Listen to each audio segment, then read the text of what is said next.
Bonjour tout le monde. Est-ce que vous m'entendez bien? Je ne suis pas très à l'aise avec ça, mais bon, je vais essayer quand même. D'abord, je voudrais remercier pour l'invitation, surtout à Karine qui m'a invitée. Je vais vous raconter un peu l'histoire de comment on est arrivé dans ce voyage-là. J'ai rencontré Karine pour une autre situation de travail. Et elle m'a présenté les activités du centre Monsieur Marcoux, Monsieur Marcoux. Et elle m'avait présenté justement cette activité Voyager pour pas cher. Et j'ai fait une petite blague. J'ai dit que bon, mais est-ce qu'il y a des voyages prévus pour le Brésil? Parce qu'actuellement, ça coûte quand même cher pour voyager pour là-bas. Et elle a dit, tu viens de me donner une belle idée. C'est toi qui vas nous conduire dans ces voyages-là. Donc, merci, Karen. Mon intention ce soir, c'est de faire les voyages, mon voyage au Brésil. Donc, j'aimerais savoir, est-ce qu'il y a des Brésiliens ou des Brésiliennes parmi vous? OK. Oui.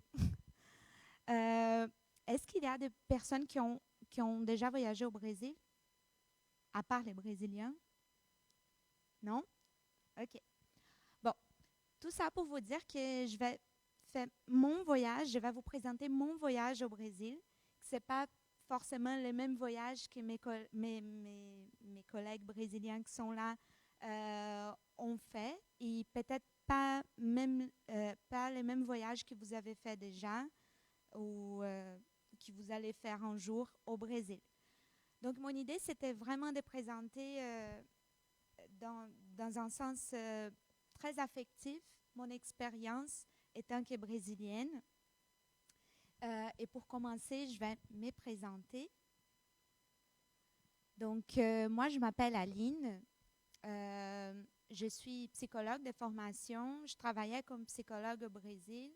Je travaillais aussi avec la recherche sur l'immigration. Et c'est ça que je fais actuellement ici au Québec. Je fais un stage postdoctoral à l'Université Laval dans une équipe de recherche en immigration et diversité culturelle. Je suis née à Rio de Janeiro. C'est une ville assez connue partout dans le monde. Quand on parle du Brésil, normalement, on va parler de Rio et les gens vont savoir c'est quoi. Par contre, j'ai grandi, Rio de Janeiro, c'est au sud-est du Brésil, mais moi, j'ai grandi au sud du Brésil. Quand j'avais 4 ans, ma famille a déménagé à Florianópolis, une petite île au sud du Brésil, une belle île au sud du Brésil. Et j'ai vécu là-bas pendant une bonne partie de ma vie jusqu'au moment où j'ai déménagé à Québec. Donc, c'est la première fois que j'habite ailleurs, mon pays. C'est la première fois aussi que je présente mon pays à partir d'ici. J'ai déjà présenté des choses de recherche, etc. Mais c'est la première fois que je parle vraiment d'une expérience, je dirais, assez personnelle. Ouais, j'ai dit donc que j'ai vécu environ 29 ans de ma vie. C'est ça. Euh, Ça, c'est déjà une photo de voyage. Donc, j'ai j'apportais surtout des photos. Je voulais vous montrer beaucoup plus de photos, mais comme une immigrante, une bonne partie de mes photos, elles sont dans un autre ordinateur qui n'est pas avec moi. Donc, j'ai essayé de fouiller tout ce que j'avais pour vous montrer un petit peu de diversité de mes voyages. Mais bon, ça va être comme ça. On fait avec ce qu'on a. Donc, je vais faire une petite présentation du Brésil. Le Brésil, c'est un pays, je vais me mettre plutôt ici, c'est un pays en Amérique du Sud qui occupe une bonne partie de l'Amérique du Sud. Euh, il est assez grand, ben, un peu comme le Canada, plus petit, mais grand aussi. Donc, je pense qu'on a les mêmes références de distance. Hey, excuse-moi, je suis un peu inquiète là. Euh, on a un peu les mêmes références de distance quand on dit qu'une chose c'est loin ou que c'est proche, parce que, bon, quand on dit que c'est loin ou que c'est proche au Brésil, c'est pas forcément les mêmes références, par exemple, qu'une personne qui vient de l'Europe. C'est un pays divisé en 5 régions. Moi, je suis née ici, par là, à Rio, et j'ai grandi dans cette petite île-là c'est Florianópolis, au sud. Donc, dans les avant-derniers États du Brésil pour le sud. Quand je vous dis que je vais passer une expérience très personnelle, c'est parce que c'est un énorme pays. Moi, je ne les connais pas au complet. Je n'ai pas voyagé beaucoup au Brésil. Euh, donc, je suis sûre que mon expérience, les références que j'ai, elles ne vont pas représenter la diversité de ces pays-là. Mais je vais quand même essayer de vous passer une certaine ouverture envers ce que je connais un peu du pays. Donc, nous sommes beaucoup. Nous sommes environ 217 millions d'habitants actuellement. Euh, on est dans une démocratie depuis la dernière phase de la démocratie, depuis 1988. Euh, En fait, 1985, 1988, c'est la date de notre actuelle constitution fédérale.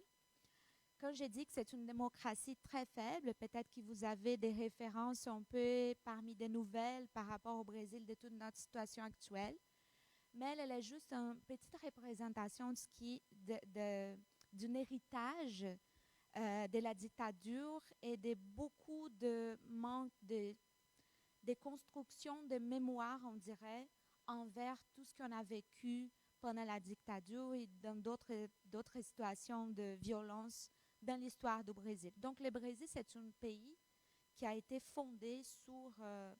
il était colonisé, donc il était fondé sur justement une certaine violence. Moi, je ne veux pas passer longtemps à vous parler de ça, mais je suis très ouvert. Si à un autre moment, vous voulez prendre un café, discuter un peu de tout ça, ça m'intéresse beaucoup. J'adore discuter de la politique et tout ça. Euh, mais comme je vous avais dit, j'essaye de passer en expérience assez affective. Donc, j'ai essayé de trouver mes meilleurs souvenirs de mon pays pour partager avec vous. Parce que je pense que des nouvelles sur des catastrophes que ça se passe là-bas, on est déjà bien servi. Notre monnaie, c'est les reals. Euh, je pense qu'on est le seul pays, peut-être mes amis brésiliens vont pouvoir confirmer, mais je pense que c'est juste le Brésil qui a les reals. La langue parlée, elle est portugais. Et ça, c'est une curiosité parce que nos voisins de l'Amérique du Sud, ils parlent espagnol. La plupart, il y a quand même des gens qui parlent français, d'anglais aussi, mais on est un peu comme différents parmi nos voisins. Par contre, à dépendre de la région du Brésil et surtout dans les régions qui sont de la frontière avec des autres pays de l'Amérique du Sud, il y a du monde qui parle espagnol. Et je rigole parfois en disant que parfois on ne parle pas espagnol, mais on parle portugnol, qui c'est comme un mélange parce que le fait qu'il y en ait quand même voisins des gens qui parlent espagnol, on écoute beaucoup, on est pas mal habitué. Et moi, comme j'étais au sud, on fait quand même une frontière avec l'Argentine, là. Donc, c'est une île. Il y a beaucoup de touristes argentins qui viennent passer. Donc, on a même des quartiers pendant l'été dans cette petite ville où les gens parlent qu'espagnol. Donc, on est super habitué vraiment à écouter, à entendre la langue espagnole. Mais on parle portugais parce qu'on a été colonisé par Portugal. Donc, c'était un héritage aussi de la colonisation malgré le fait qu'il y a beaucoup de langues des autochtones qui sont parlées encore. Euh, je pense qu'un peu comme le Canada, on a une expérience assez en dette symbolique envers les Autochtones au Brésil, qui je crois que c'est un peu l'histoire de presque tous les pays qui ont été colonisés. Euh, donc, comme je vous avais dit, on a beaucoup de diversité culturelle.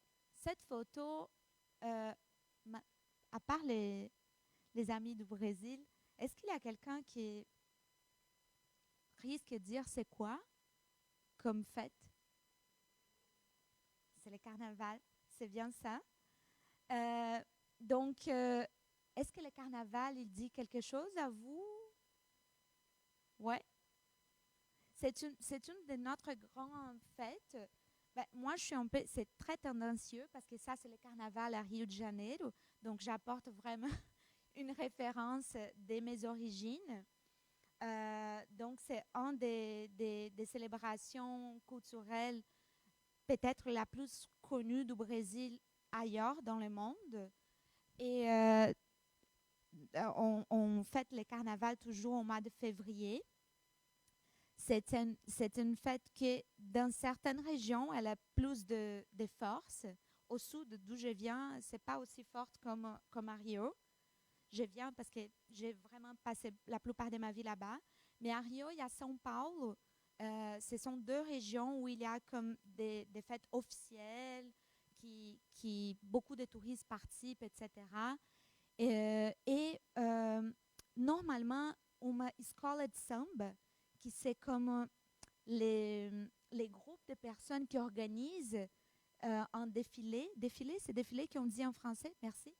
Un défilé, donc ça c'est comme un endroit où ça se passe la présentation de plusieurs, je vais dire en portugais, escola de samba, c'est comme école de samba, si on fait une traduction libre comme ça.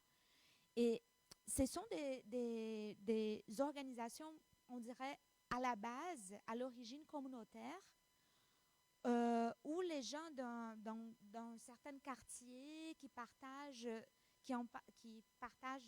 du vécu, ils se préparent pendant toute l'année pour préparer ça, toute l'année. Ils passent toute l'année à préparer les carnavals.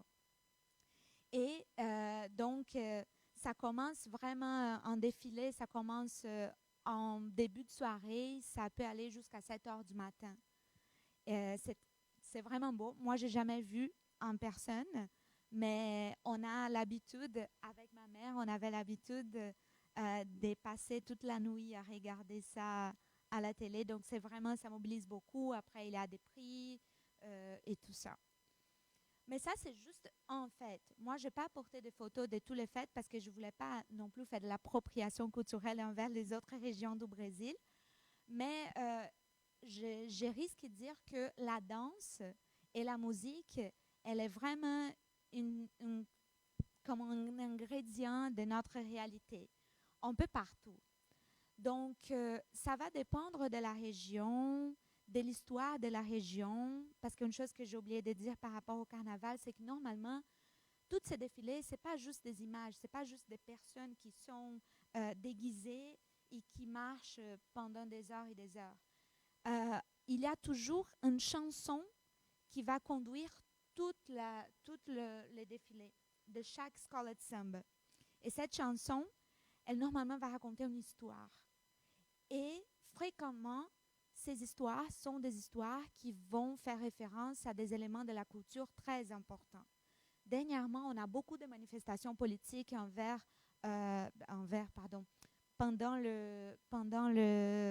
défilé des carnavals. Donc, c'est vraiment comme, on dirait, une possibilité de parler autrement, d'une façon qui, des gens, parfois qui ne sont pas très politisés, qui ne sont pas très liés à la question politique, par exemple, vont vraiment écouter la musique et comprendre l'histoire et voir l'histoire. Donc, c'est vraiment une belle manifestation de plusieurs questions qui se passent dans notre pays, pas seulement culturellement, mais politiquement, parler d'environnement. C'est une autre façon de s'exprimer. Mais on a plusieurs types de fêtes un peu pareilles au carnaval dans d'autres régions du Brésil. Par exemple, au nord du Brésil, on va voir les Sírios, qui c'est au mois d'octobre. Donc, c'est une énorme manifestation populaire aussi, que les gens vont marcher dans la rue, etc. Donc, ça dépend de chaque région. Moi, je parlais un petit peu du carnaval pour vous. Cette photo, elle n'est pas à moi. C'était pas moi qui a fait. Mais à partir de maintenant, je vais vous montrer mes photos. Donc, on va faire mon voyage au Brésil. Donc, je commence pour vous présenter une plage. Ça s'appelle Plage do Matadeiro, qui c'est une des 42 plages qu'on a sur l'île à Florianópolis. Donc, ça, c'est ma plage préférée. ça me manque beaucoup. Et vous allez voir que je vais montrer beaucoup de photos des plages parce que moi, j'adore la plage. Et donc, c'est normalement pour des endroits où il y a des plages que je voyage. Euh, la plupart des plages, on va voir des plages parce que au Québec, j'ai découvert que le concept des plages, il peut changer beaucoup. Mais pour moi, je ne vais pas dire pour nous, pour moi, euh, à la base, je pensais que toutes les plages, parce que j'ai grandi dans un environnement comme ça, que toutes les plages avaient du sable, de la mer, donc de l'eau salée, de l'eau un peu chaude, on dirait, pas beaucoup, parce qu'au sud, l'eau, elle peut être vraiment froide si on compare avec d'autres régions du pays. Euh, et bon, et beaucoup d'une végétation qu'on a au sud, proche de la plage, qui s'appelle Hastings. Hastings, c'est comme du verre, comme vous pouvez voir là. C'est du verre qui fait un lien avec les sables. Et c'est très important au niveau environnemental. Je ne vais pas m'étarder trop dans ça, mais parce qu'ils protègent, parce que comme c'est des plages, des mers, de la mer ouverte, donc pour l'océan, donc nos plages, on a un côté de l'île qui vont faire des baies, donc des plages en direction au continent, et la plupart des plages qui vont vers la mer, là, vers l'océan. Donc, comme il y a beaucoup de vagues, des grandes vagues, la Hastings, elle protège vraiment la, ce qu'il y a arrière la plage. Donc, les maisons, par exemple, parce que Florianopolis, c'est une ville de 500 000 habitants environ, avec la région de Florianopolis, l'île, plus une partie du continent, on arrive à 800 000. Si je ne me trompe pas, c'est pareil à Québec, peut-être. Je raconte. Ouais, ouais. Bon, on peut discuter après. Mais bref. Mais pour que vous puissiez avoir une idée, pendant l'été, on peut arriver à une population de 2 millions de personnes parce qu'il y a du monde qui vient là-bas passer les vacances. C'est pas très agréable pour nous qui habitons là-bas parce qu'on ne bouge pas, c'est ça. Mais bref, c'est quand même beau. Donc, il y a, pour moi, la plage, elle a toujours du sable, de la Hastings. Et ça qu'on voit aussi, parce que là, il y a des arbres et ça ne se voit pas très bien, mais c'est de la Mata Atlântica. Donc, c'est une de nos forêts. C'est la forêt qui fait toutes les littorales du Brésil et qui fait, qui c'est envers l'Atlantique. Donc, on va appeler des Mata Atlântica. Et donc, pendant, euh, dans tous les paysages de Florianopolis, de plusieurs régions au bord de la mer, on va voir la Mata Atlântica, qui peut-être c'est pas aussi connu comme l'Amazonie, qui c'est un autre, c'est la Mata Amazônica qu'on a, qui c'est surtout au nord et dans la région frontalière du Brésil. Une partie du nord-est va commencer à avoir de l'Amazonie aussi. Moi, j'avais des photos, mais dans mon autre ordinateur, donc je n'ai pas apporté de photos de l'Amazonie. Mais si vous avez un jour l'opportunité d'aller visiter, c'est vraiment magique. C'est vraiment magique. Euh, donc maintenant, je vais vous juste montrer des photos. On va vraiment voyager. Ça, c'est une photo qui, au continent, c'est une montagne qui s'appelle Morro Cambirel. Elle a plus ou moins 1000 mètres. Et à partir comme j'étais en haut de la montagne, on peut voir toute l'île. Ça, c'est l'île de Florianopolis. Donc ça, c'est les côtés baie. Et là-bas, on a les côtés atlantiques. Ici, il y a un pont. On a deux ponts qui lient l'île au continent. C'est vraiment beau. Moi, je trouve beau. Ça, c'est une petite plage dans la baie. Et d'ici, on voit les Morro Cambirela. Donc, la photo que vous avez vue avant, c'est en haut de cette montagne-là, de cette chaîne de montagnes, de ces chaînes de montagnes. Je ne vais pas savoir vous préciser exactement quelle montagne. Et cette photo, elle est très importante pour moi parce qu'elle est comme à 10 minutes de chez ma mère. Donc, ma maison actuellement quand je retourne au Brésil. Euh, on a quelques plages, malheureusement, qu'on ne peut pas se baigner en fonction de l'urbanisation. Donc, il y a beaucoup de pollution. Ça, par exemple, c'est une belle plage, mais qu'on ne peut pas se baigner. Je parle comme ça parce que pour moi, quand on est en plage, on se baigne. J'ai oublié cette information aussi. Parce que normalement, au Québec, je sais qu'on a des plages et ça ne veut pas dire forcément qu'on va se baigner. Donc, c'est pour ça que je parle comme ça. Dans cette plage, on ne se baigne pas parce que je suis habituée à me baigner. Ça, c'est une autre plage. Oups, pardon. Aïe, aïe, aïe, aïe, aïe. Aussi à Florianópolis. Mais ça, c'est une plage, on appelle ça du mar aberto, comme de la mer ouverte. C'est quand la mer, elle est en direction à l'océan. Voilà. Et ça, c'est une de mes plages préférées. Donc, elle fait comme en petite détour et on peut voir l'autre côté de ces plages aussi. Donc, il y a des plages partout, c'est ça. Ça ne change pas trop. Ça, c'est au bord de la mer aussi. Et j'ai apporté cette photo parce que ici, je ne vais pas parler de religion, mais la plupart des Brésiliens, ils sont déclarés comme des chrétiens. C'est comme ça qu'on dit en français. Je pense que c'est beaucoup en fonction de notre colonisation aussi, donc ça vient avec. Mais il y a beaucoup de diversité religieuse là-bas. Malheureusement, elle n'est pas toujours respectée. Donc, on est en état laïque, ou comme je peux dire ça, en état qui n'y a pas de religion de façon laïque. Voilà, merci.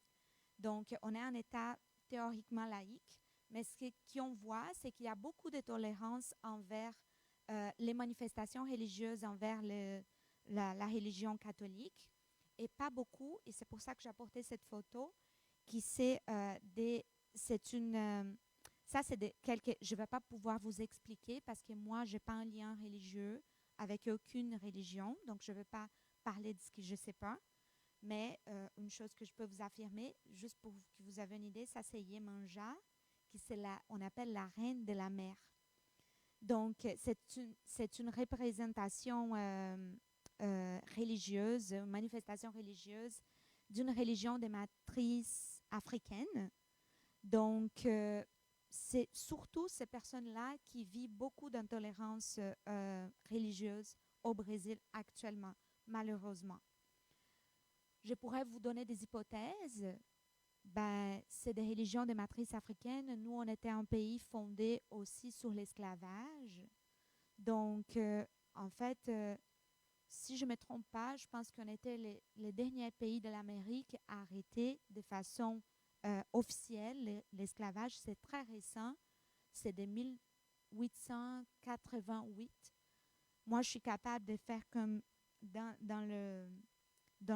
la généalogie de ma famille, je suis capable d'identifier des personnes qui ont été des esclaves. Donc, c'est vraiment récent pour nous. Et malgré le fait que l'esclavage est fini, on voit beaucoup de racisme systémique au Brésil, beaucoup de racisme vraiment manifeste aussi. On a des indicateurs, des statistiques qui, dans tous les domaines de la vie des personnes noires ou qui ont d'origine noire, les indicateurs économiques, d'éducation, etc., ils sont vraiment moins élevés que pour des personnes de peau blanche. Et ce qu'on vit aussi par rapport à la manifestation religieuse. Donc, ces personnes-là, elles sont vraiment marquées par le fait que parfois, ils manifestent leurs préférences religieuses dans un espace public, etc. Donc, j'étais vraiment contente quand j'ai vu cette photo-là, non, cet arbre avec ça, dans un espace public et qu'il n'y avait pas des violences, parce que parfois on peut trouver des images, surtout Yemanja, parce qu'elle est un peu représentative. Donc même les gens qui ne sont pas liés à la religion des matrices africaines, elles vont reconnaître Yemanja, qui c'est comme assez connu là, comme manifestation. sa fête, la fête, où les jours où les gens fêtent Yemanja, c'est le 2 février. Et quand on est au bord de la mer, on voit beaucoup de gens qui vont envoyer des cadeaux à Yemanja par la mer. Donc, ils font des bateaux, ils envoient des fleurs. Et donc, les personnes qui sont vraiment engagées dans la religion vont faire des manifestations vraiment belles sur la plage. Donc, ça, c'est un détail intéressant par rapport à notre question. Peut-être on peut discuter après quand vous avez des questions. Mais malgré le fait qu'il y a beaucoup, et ça c'est un peu confus, c'est quelque chose que moi, j'avoue que j'ai du mal à expliquer à vous, mais malgré le fait qu'on manifeste beaucoup d'intolérance envers les personnes qui font des manifestations, peu importe, religieuses, culturelles, d'origine noire, des matrices africaines, on a beaucoup de représentations de ces symboles dans notre vie quotidienne. Donc, il va y avoir des gens qui sont des chrétiens, mais qui vont quand même fêter 2 février la fête des manjas, parce que c'est comme ça fait partie de la culture. Donc, il y a beaucoup de choses comme ça. Ça, c'est une autre image du Brésil, d'un autre Brésil. Ça, c'est à São Paulo. C'est la ville la plus populeuse, je crois, de l'Amérique du Sud. Ils sont environ 13 millions d'habitants, juste en ville. Donc ça, c'est dans un endroit, malheureusement, il y avait beaucoup de nuages dans cette journée-là, mais c'est un endroit, un des belvédères, on dit ça, qu'on peut voir, donc on a un point de vue, voilà. Donc ça, c'est un point de vue on dit ça, marge concrète. C'est la mer de ciment. Ciment qui fait de la construction, là. Béton, ouais. Oui, c'est la mer de béton, on dit. Donc, São Paulo, c'est une ville assez importante. J'imagine que vous avez déjà entendu parler aussi. Différemment de Rio de Janeiro, c'est une ville très urbaine. Donc, on va comparer un peu São Paulo comme avec New York, peut-être Toronto, des villes comme ça. Donc, c'est une ville, c'est comme les centres administratifs des affaires. Ça se passe beaucoup là-bas. Qui autrement de Rio, c'est une ville assez populeuse, je parle bien, populeuse aussi, qu'il y a environ 7 millions de personnes. On a beaucoup de nature avec la paysage urbain, donc c'est vraiment différent. Ça, c'est un autre endroit. Donc là, on voyage, on part du sud-est, parce que je commençais au sud. On est allé au sud-est, qui c'est São Paulo et Rio. Ils sont assez proches, São Paulo et Rio. Et là, on est arrivé à un endroit qui, si je retourne au Brésil un jour, je veux bien habiter là-bas, qui c'est au nord-est du Brésil. En fait, ça, c'est au sud de le dernier État qui s'appelle Maranhão, qui fait la division entre le nord-est et le nord du Brésil. Après, je peux revenir je vais faire ça là pour vous montrer. Parce que pour moi, c'est clair, mais c'est par là que je l'ai fait. Donc là, j'ai montré un petit peu de Florianópolis. Après, on a passé à São Paulo. Et maintenant, attends, mais il y a un problème dans cette... São Paulo, c'est là, effectivement. Je ne sais pas pourquoi ils ont fait comme ça. Mais bref, donc ici, c'est le nord-est. Toute cette partie-là, c'est le nord-est. Ici, c'est l'état du Maranhão. Et ici, ça commence le nord. La plupart de l'Amazonie, elle est là, par là. Ici, on a un écosystème qui s'appelle Pantanal, qui c'est un genre de mangrove. Ouais. Ici, on a beaucoup de paysages pareils à ce que je vous montrais, là, que c'est des plages, donc la Mata Atlântica. Et la photo que je vous montre, elle est dans cette région-là. Par là. Enfin, oh non, ici. Donc, ici, c'est l'état du Maranhão. Ici, c'est l'état du Tocantins. Et là, ils font comme un lien. Donc là, autrement, c'est pas de l'eau salée, c'est de l'eau douce. De l'eau douce ou de l'eau douce? Merci. Donc, ici, l'eau, elle est chaude, vraiment chaude. Je pense que c'est un rêve là pour, pour vous aussi. Peut-être même un peu trop chaud pour vous. Mais bref, c'est dans un endroit des, des campings. Voilà. On n'a pas la culture du camping. Donc, c'est difficile de trouver des endroits comme ça. Et c'est pas du tout pareil. Il y a comme les CEPAC, les parcs nationaux du Canada. Donc, c'est une affaire beaucoup plus, on dirait, maison, là. Donc, c'est des familles qui ont un terrain, qui aménagent un peu par-ci, par-là, et qui vont recevoir du monde pour faire du camping, pour passer du temps là-bas. Donc, ça, c'est dans une ville qui s'appelle en fait, je ne me souviens plus le nom de la ville, mais c'est à côté d'une ville qui s'appelle Carolina, au sud du Nord-Est, au sud du Maranhão, dans la division avec le Nord. Ça, c'est une belle roche qui est... je ne suis pas très bonne avec ça, désolée. Donc ça, c'est proche. C'est comme 30 minutes de voiture de l'endroit que je vous montrais avant. Mais ça, c'est dans l'état de Tocantins. Donc, c'est juste dans la division. Ça, c'est le nord du pays.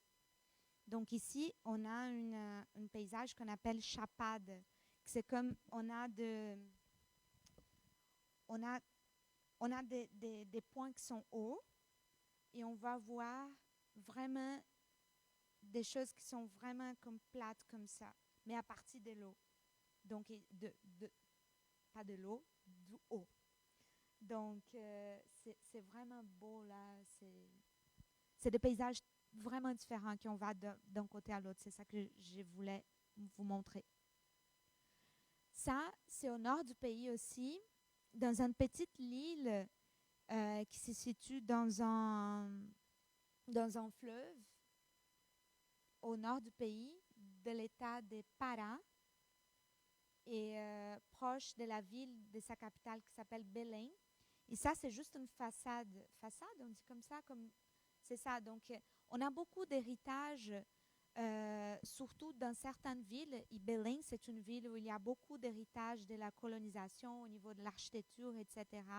Donc, beaucoup de patrimoine qui sont protégés, mais aussi des choses qui ne sont pas du tout protégées, comme c'est le cas de cette photo. Donc, c'est pour ça que je vais vous montrer.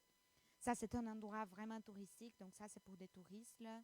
C'est une petite île avec un super bel paysage. Ça, c'est le coucher de soleil proche de cette île-là. Ça, c'est du fleuve. Donc, c'est un fleuve. Et cette paysage-là, elle commence à se rassembler beaucoup avec le paysage de l'Amazonie. Donc, mes photos des couchers de soleil en Amazonie sont un peu pareilles. Donc, c'est ce que j'avais de plus proche un peu de l'Amazonie. Donc, on voit que c'est vraiment... Parce que Florianópolis, j'ai oublié de vous dire, c'est très accidenté. Donc, on a beaucoup de montagnes, on a beaucoup de changements de relief. Donc, on est toujours en train de monter, descendre, voilà. Et dans cette région, c'est vraiment plate, là. Et on va voir des régions de l'Amazonie où c'est haut. Et ça, c'est magnifique. Tu es en train de marcher dans la forêt et 2 heures après, tu es en haut, au milieu de la forêt, avec des arbres gigantesques. C'est vraiment beau. Donc ça, c'est une plante, ça s'appelle Victoria Rege. Elle fait cette taille-là environ. Elle peut être encore plus grande. Et ça, c'est aussi au nord du pays, à Belém, dans un parc où bref, donc ils font la préservation vraiment de la faune. Ça, c'est au nord-est du Brésil, donc c'est un autre paysage, c'est un peu plus désertique, on dirait, en même temps qu'on a la mer, et ça, c'est fou. Donc, on a tous dans le même endroit. Donc, ça, c'est la mer. Ici, c'est des falaises au bord de la mer. Donc, ici, on a des falaises, on est dans une partie haute, on a du sable, on a un petit peu de végétation, mais ce n'est pas la restingue que j'avais dit avant, parce que la restingue, elle est vraiment... c'est une végétation qui a besoin de beaucoup d'humidité.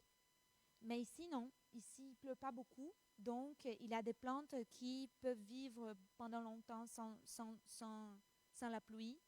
Donc, c'est un paysage un peu désertique en même temps qu'il y a de la mer. C'est vraiment fou. Et ça, c'est des falaises rouges, rouges, rouges. Il y a des parties où il change beaucoup de couleurs. Ça, c'est au nord du pays, mais dans une autre région, parce que je vous montrais avant, une belle tempête qui arrive. On était en train de faire un- en promenade, en bateau, parce que dans ces régions-là, il y a beaucoup de petites îles, des endroits où on arrive seulement en bateau.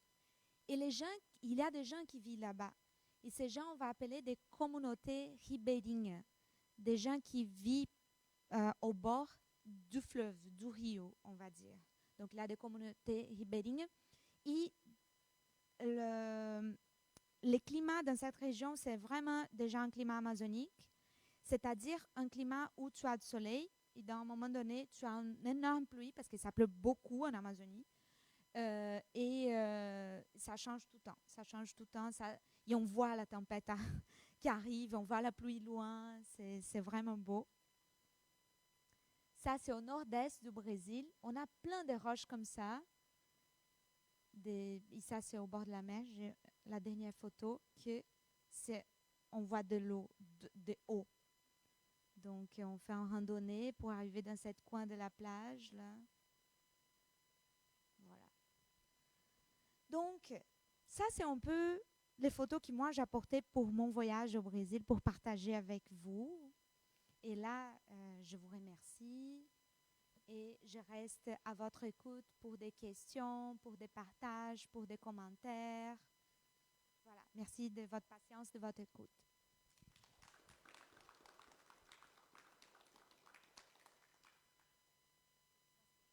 Le bon temps.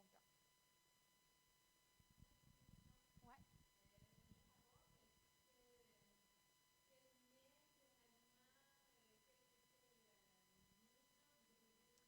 Ah ouais, c'est vrai, je n'ai pas parlé de nourriture.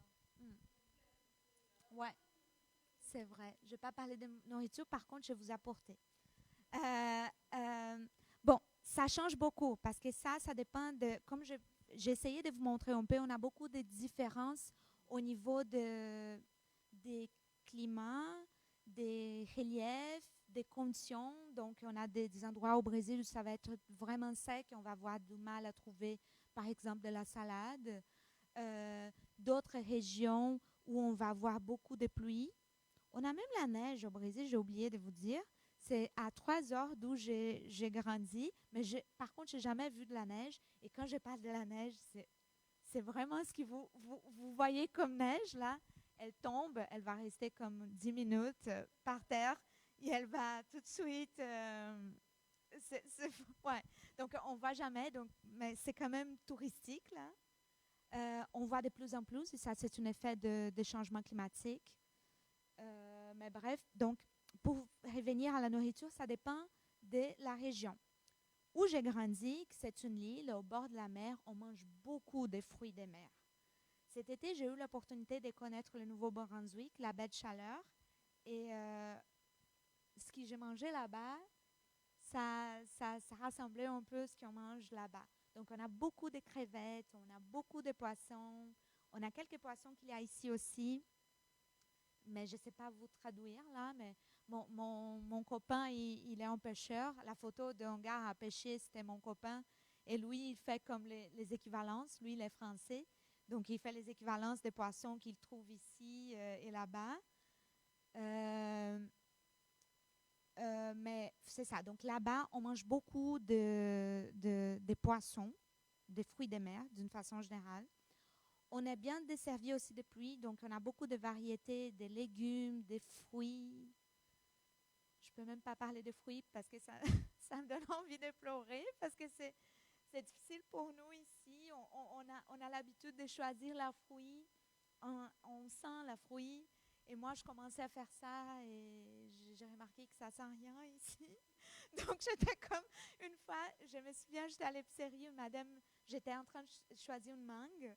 Et elle m'a dit, ah, c'est comme ça qu'on doit choisir la mangue. J'ai dit, oui, mais ici, ça ne sent pas beaucoup, donc peut-être ça ne sert pas à grand-chose. Mais on a une énorme variété de fruits. On est connu aussi pour l'exportation du café. Et bon, et il faut dire, quand on parle de nourriture, il faut dire aussi que ça, la production de nourriture pour l'exportation, c'est responsable pour une bonne partie de nos problèmes environnementaux parce qu'il y a beaucoup de monocultures. Quand on voyage, par exemple, du sud du Brésil en direction au nord pour faire mes belles voyages, là, on peut passer comme une trentaine de minutes à voir en bas qu'il y a de régions qui sont de la monoculture, comme des petites rondes carrées. C'est vraiment énorme l'espace qui est utilisé pour la monoculture. Mais bon, on produit du riz, du café. Ça, c'est surtout pour l'exportation. On a beaucoup de fruits, on a beaucoup de viande, beaucoup de viande. Donc, je ne veux pas vous parler des chiffres là, mais je pense qu'une bonne partie des viandes qui est aussi à importer, qui est exportée, importée partout dans le monde, ça vient du Brésil. Euh, mais c'est ça, on a plein de variétés, plein de variétés. Ça dépend, on a des fruits qu'on ne connaît pas au sud et quand on arrive au nord, au nord-est, on découvre en fait, comme les açaïs. Est-ce que ça vous dit quelque chose, açaï? Açaï, c'est une petite fruit. Elle est considérée comme un super aliment. Je ne sais pas si on dit ça ici, mais en portugais, on dit super alimento. Parce qu'elle est petite, mais elle nourrit beaucoup. Et la façon comme on va consommer, parce que, bon, vous le savez, hein, avec la globalisation, vous pouvez trouver de açaï ici, hein, sans problème. Je peux après vous passer tous les contacts des séries brésiliennes, là. Mais au nord, au nord-est du Brésil, ils vont consommer de açaï vraiment avec la nourriture, les repas. Donc, ils vont manger de açaï avec du poisson, des crevettes, du riz, comme ça. Nous, on va manger de l'açaï comme un genre de smoothie. On va faire comme avec des fruits et congelés parce qu'au sud, il n'arrive pas le fruit, il arrive seulement la pulpe déjà congelée. Donc la façon comme on va consommer, donc parler de nourriture au Brésil, c'est parler de beaucoup de diversité aussi. Mais en gros, c'est ça. Vu que tu as parlé de nourriture, je vais te dire, moi, je vous apportais, c'était intéressant l'expérience. Marie-France m'a expliqué un peu la dynamique de la soirée. Elle m'a suggéré, si tu veux apporter des quoi, tu peux préparer ou tu peux aussi commander, comme tu veux. Moi, j'ai décidé de préparer une adaptation, parce qu'il faut faire avec ce qu'on a ici, des pão de queijo. Pão de queijo, la traduction, c'est pain au fromage. Mais moi, je ne fais pas la recette originale parce que c'est une recette très gras. Gras? Une recette, ouais, c'est une nourriture grasse. Ouais. Donc, ça, c'est plus santé. À la base, j'ai utilisé une racine qui, chez nous, s'appelle igname, mais qui, à la fruiterie, à la fruiterie 400, c'est la grande fruiterie, là, oui, c'est ça. C'est seulement là-bas que je trouve. Je suis persuadée que c'est du igname, mais on trouve ici comme du eidos. Je ne sais pas si on dit comme ça. C'est E-D-D-O-E-S. Donc, c'est un genre, ça ressemble un peu à la manioc. La manioc, vous êtes plus peut-être familiarisé. Ça ressemble à la manioc. La manioc, normalement, elle est comme ça. Les doses, il va être rond, petit, rond, comme ça. Et la base, donc c'est une recette qu'on mélange de la farine. Un des traitements qu'on fait pour les farines, ça c'est aussi une caractéristique du Brésil. On a un sort de farine, on a des sorts de farine là que moi je ne peux pas vous nommer, les tous qu'il y a. C'est incroyable, on a beaucoup de farines, des farines de manioc, des farines du blé, des farines du maïs, des farines, de tout ce que vous pouvez, tout ce qu'on peut faire de la farine, on fait de la farine. Et on mange de la farine partout. Euh, surtout avec notre barbecue, on mange de la viande normalement. Il y a aussi des barbecues végétariennes. Et on va pas faire comme ici, qu'on va s'asseoir autour de la table avec des saucissons parfois et tout. On va voir beaucoup de types de viande. On va manger pendant toute la journée comme des petites bouchées. et il ne peut pas manquer de la farine. Donc, il y a une préparation avec la farine, c'est très populaire pour les barbecues qu'on appelle farof. On va mélanger la farine avec ce qu'on veut. Ça dépend de chaque famille. Chaque famille a sa recette secrète des farof. Et bon, pour revenir à mon... Moi, je peux parler beaucoup. Hein. Pour revenir à ce que j'ai apporté aujourd'hui, il est fait, donc, moi, je fais avec douignam. La recette originelle elle n'est pas avec douignam. Mais moi, j'apprécie beaucoup cette recette-là. Elle est beaucoup plus simple aussi à préparer. Je peux vous passer après. Euh, et on utilise deux sortes de farines qui viennent de la manioc. Manioc, ouais. Qui on va appeler des polvilho. Je ne sais pas pourquoi. Mais dans des épiceries africaines, on va trouver ici comme du cassava, une affaire comme ça. Donc, on utilise deux sortes de farines. On mélange du fromage. Bref, je vais pas. C'est juste pour vous dire qu'il n'y a pas de viande. Par contre, il y a du fromage s'il y a quelqu'un qui ne mange pas des choses avec d'origine animale. Euh, cette recette, elle est originaire de Minas Gerais, qui c'est un état entre São Paulo et Rio de Janeiro. Minas Gerais, ça veut dire, si on traduit, des mines générales. Un peu comme ça. Des mines communes, une affaire comme ça.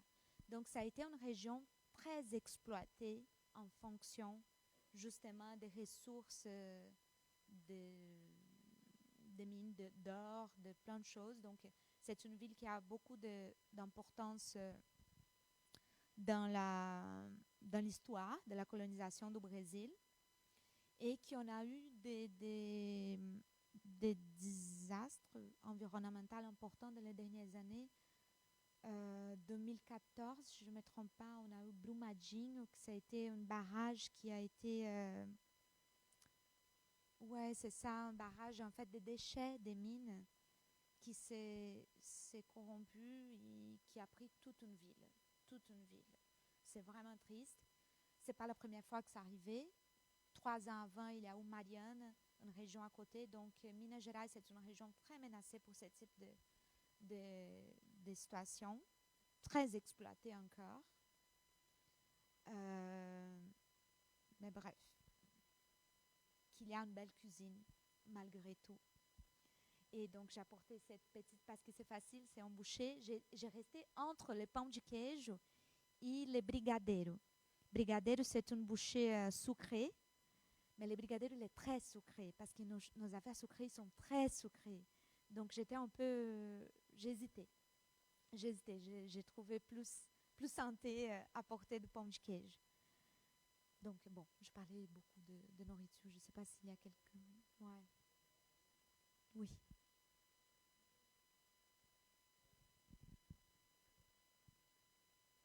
Pardon, je vais m'approcher. Oui.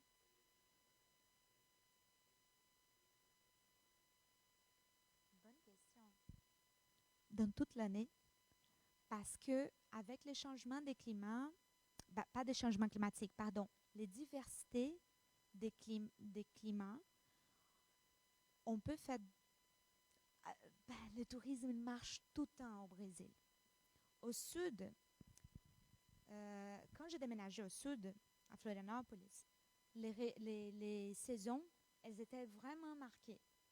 Pas autant qu'à Québec, mais on pourrait voir la différence. Donc, on avait du froid, on avait de la chaleur. Et donc, là-bas, au sud, le tourisme, il va marcher surtout au mois de décembre. Parce que ça, c'est important. Nous, notre calendrier scolaire, par exemple, il marche à partir de fin février, début mars, jusqu'à décembre. Donc, nos vacances d'été sont au mois de décembre jusqu'à fin février, début mars. Ça dépend du carnaval. Le carnaval, il définit vraiment les calendriers des écoles, de l'université, de toutes les affaires publiques, on dirait. Donc ça, c'est une caractéristique de ma région. À Rio, par exemple, actuellement, on a de la chaleur pendant toute l'année. C'est rare qu'on va avoir du froid. Et comme c'est vraiment un type de tourisme plutôt envers les constructions, des choses que c'est pas autant juste la nature, parce qu'à Florianopolis, on n'a rien d'autre que les plages. On n'a pas forcément des musées, des grandes constructions. C'est une ville assez récente, donc c'est difficile de faire du tourisme là-bas pendant l'hiver. Donc, à Rio, vous pouvez voir des touristes pendant toute l'année, toute l'année, toute l'année, sans exagérer. Là, c'est pendant toute l'année. Quand on va au nord-est, la division des saisons, c'est il ne fait pas trop froid non plus, jamais. Donc, la division des saisons, ça va être vraiment la saison des pluies et la saison des secs. Donc, la saison des pluies, elle commence fin février et elle va durer à peu près jusqu'à septembre. Donc, dans cet endroit-là, c'est normalement entre septembre et février on peut avoir de beaux paysages sans pluie. En Amazonie, c'est vraiment important parce que le fleuve, il monte, donc il y a des régions qui disparaissent. Donc, tout ce qu'on a au nord du Brésil et autour de l'Amazonie, c'est vraiment ciblé. Je ne veux pas vous raconter des bêtises, mais si je ne me trompe pas, quand je suis allée, par exemple, c'était mi-février, c'était limite. Moi, en 15 jours, j'ai vu des régions qui ont disparu. Ça monte vite. Donc, idéalement, la saison la plus belle, c'est septembre. Septembre, là-bas. Donc, aussi, c'est divisé un peu par les saisons de pluie et les saisons de soleil. Donc, c'est énorme. Il y a beaucoup de diversité. J'imagine que le Canada, c'est un peu pareil. Mais donc, pour vous répondre, on a du tourisme dans toutes les périodes. Mais il ne faut pas aller dans tous les parties, peu importe la date. Voilà. De rien. Ouais.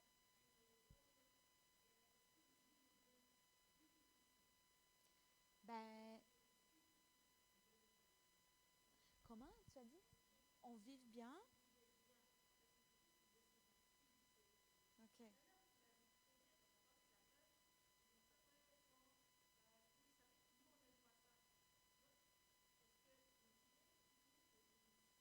Oui. Ça dépend de la région aussi.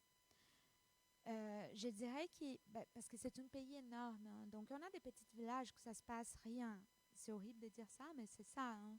Moi, je me souviens une fois pour des raisons professionnelles, je passais un petit moment dans une ville où ça se passait rien. Donc, peu importe le moment, il n'y a pas trop de monde qui sont là, il y a juste des gens qui vont pour travailler, etc.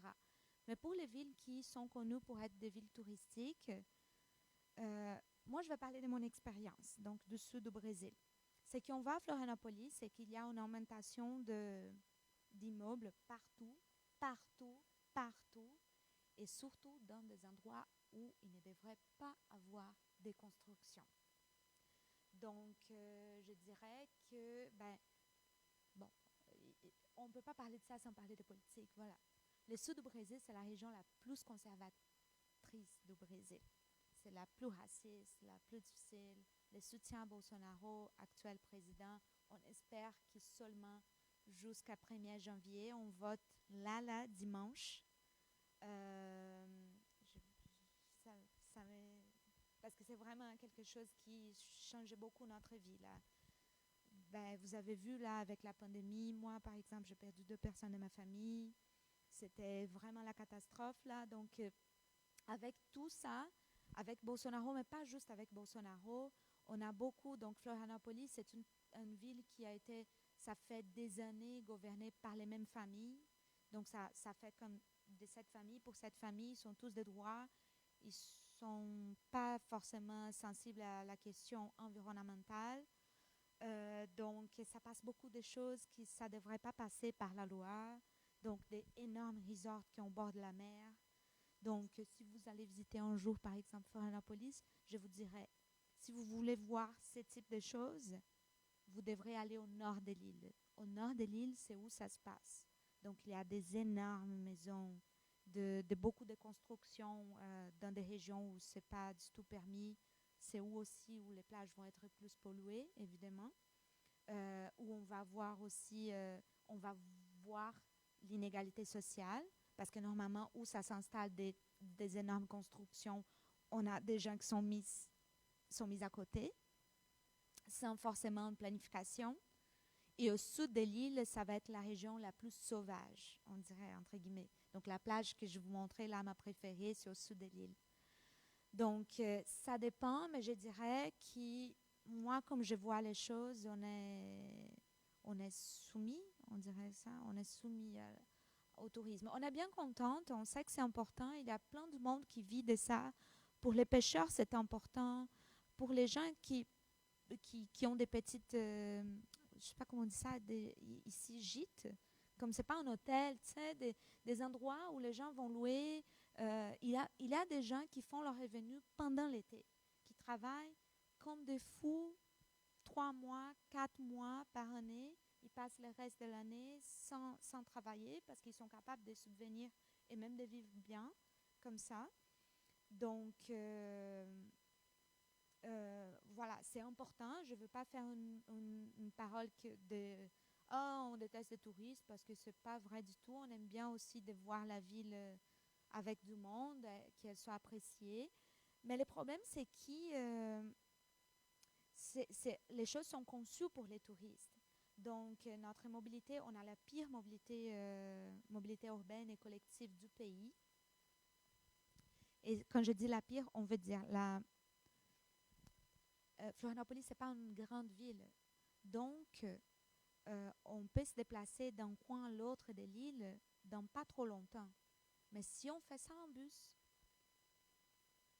il y en a juste des bus. On n'a pas de métro, on n'a pas, par exemple, de transport maritime. Ça ferait tout l'essence parce qu'on est juste devant les continents et il y a beaucoup de monde, un peu comme Lévis, Québec, qui se déplacent tous les jours pour travailler entre l'île et le continent, mais on n'a pas un seul moyen de transport entre une chose et l'autre. On a deux ponts petits, donc c'est vraiment, je m'excuse du mot là, mais le bordel. Hein? Il n'y a pas de, ça fait pas de bon sens là. Donc on a en même temps qu'on a des indices économiques assez importants par rapport au pays. Donc on a comme 2, 3 voitures par famille. Et donc, tu te promènes, tu vois des gens toutes seules dans leur voiture. Donc, il y a beaucoup de trafic. C'est un peu l'enfer. Et pendant l'été, ça devient encore pire. Sans exagérer, là, je peux vous rassurer, il y a des déplacements qu'on peut faire en 20 minutes en voiture, qu'on peut prendre 2 heures pendant l'été, en fonction du trafic. Donc, qu'est-ce qu'on fait pendant l'été? Les gens qui ont des maisons au bord de la mer, ils passent leur été dans sa maison au bord de la mer. Il y a d'autres qui vont partir quelque part d'autre pour louer leur maison au bord de la mer parce que ça fait de l'argent. Les gens qui ne peuvent pas faire une chose ou l'autre, ils passent 2 heures au trafic pour aller à la plage parce qu'il fait chaud. Ils aiment bien la plage aussi. Donc, c'est un peu comme ça. Mais ça, c'est Florianopolis. Je ne peux pas te dire pour le reste.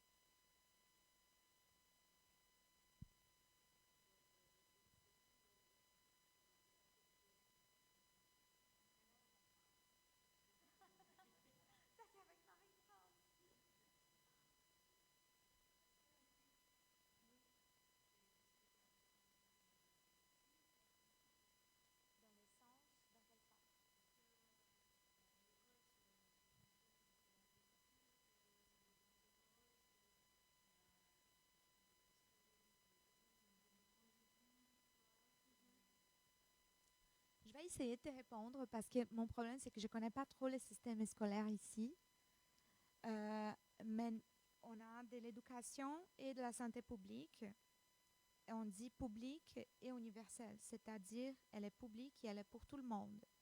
Si vous arrivez demain au Brésil et vous tombez malade, vous allez aux urgences, vous avez le droit d'avoir des soins de santé gratuitement. S'il y a des qualités, ça dépend de la région aussi.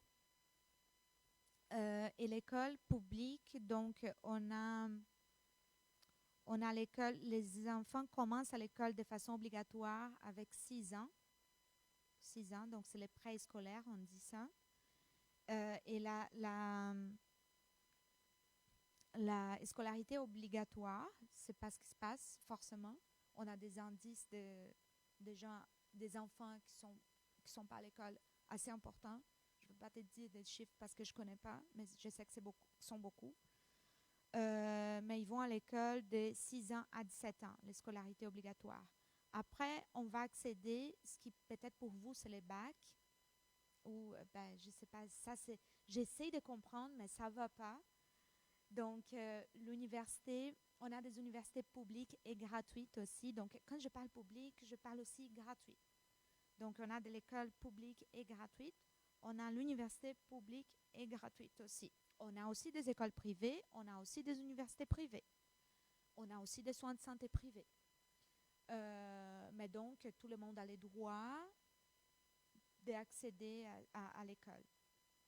Par contre, l'université, bon, donc les choses, elles commencent comme ça, non? Donc, elle fait comme ça. Pour accéder à l'université, l'école, tout le monde a l'accès sans aucun problème.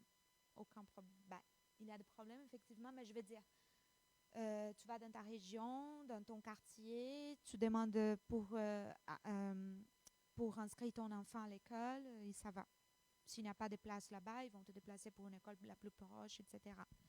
Pour l'université, il y a un examen national qui fait comme des points et après, tu peux choisir l'université ou pas. Donc, dans la réalité, qu'est-ce qui se passe? La qualité de la plupart des écoles publiques, elle est un peu moins bonne que certaines écoles privées. Ce n'est pas le cas de tout. On a des belles écoles publiques et des écoles privées qui ne sont pas bonnes du tout. Donc, pendant longtemps, qui accédaient à l'université publique, c'était des gens qui ont fait toutes les scolarités avant dans les privés. Et les universités privées, elles étaient vraiment pour des gens qui voulaient vraiment faire de l'université et qui parfois s'endettaient, etc., et qui n'ont pas eu l'accès. En 2008, ils ont changé. Ils ont commencé à faire des actions affirmatives pour pallier l'inégalité d'accès. Donc, je ne sais pas te dire parce que ça a augmenté avec les années. Donc, ils ont fait des actions affirmatives pour l'accès des personnes noires à l'université. Donc, il y avait un pourcentage réservé aux personnes noires, un pourcentage réservé aux personnes autochtones et la pourcentage la plus importante pour des personnes qui ont fait toutes les scolarités à l'école publique. Donc, ça a changé l'ambiance de l'université vraiment.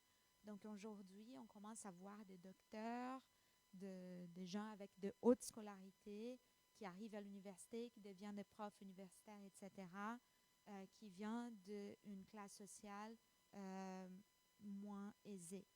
Donc, mais tout ça, c'est menacé. Hein. Tout ça, ça a été vraiment menacé dans 4 ans des gouvernements Bolsonaro, il faut le dire. Les investissements dans la santé, ça a commencé avant lui, avec les coups d'État que Dilma Rousseff a souffert en 2016. Donc la présidente qui a été élue, la première présidente femme du pays, elle a été réélue pour son deuxième mandat. 2 ans après, elle s'est fait virer de son poste dans un coup d'État. Aujourd'hui, tout le monde le dit. Il y a un bel documentaire qui s'appelle Démocratie. Je ne vais pas traduire. Démocratie en vertigem. Si j'essaie de traduire cette démocratie en vertige, ça dit quelque chose? Ça fait du sens comme construction? Bon. Je ne sais pas s'il est toujours là, il était sur Netflix. Il avait des sous-titres en français. Donc, si vous allez chercher là, qui raconte justement l'histoire du coup d'État souffert par Dilma Rousseff. Donc, la personne qui a pris le poste avant Bolsonaro, il a congelé les augmentations d'investissement dans l'éducation, santé. Éducation, santé, il y avait une autre chose que je ne me souviens plus, pendant 20 ans. Donc, ça veut dire que depuis 2016, à chaque année, on a les mêmes investissements, Mais l'inflation, les prix, tout ça monte. Donc, mon université, par exemple, mon université, l'université où je fais mes études, la BAC, c'est une université publique. Normalement, les universités publiques sont de haute qualité. Euh, Quelques années avant de venir ici, je suis venue ici la première fois en 2019. On avait des couloirs qui n'avaient pas de lumière. À ces points-là. On n'avait pas de papier dans la salle de bain. Donc, ça dégénère pas mal. On a d'espoir que ça va améliorer, mais bon. Donc, je ne sais pas si je t'ai répondu. Je commence à parler d'autre chose.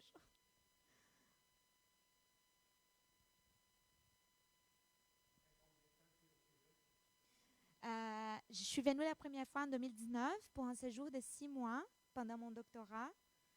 Euh, En septembre 2019, je suis rentrée au Brésil le 5 mars 2020. Donc, c'était juste le temps d'arriver à la maison et de rester enfermée là-bas.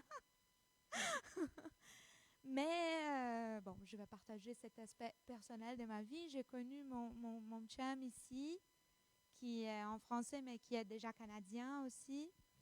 Et donc, j'ai retourné ici comme touriste l'année passée, en mai 2021. Et j'ai aussi un poste. Donc, actuellement, je suis en résidente temporaire avec un permis de travail à l'Université Laval. Je commençais à faire mes études. J'ai appliqué, je suis venue avec une bourse offerte par le Canada pour ce séjour-là. J'ai appliqué au mois de mars. J'ai commencé mes études en français au mois de mars. Je suis arrivée ici en septembre. Merci. Merci. C'est mon chum. Il est français, franco-canadien.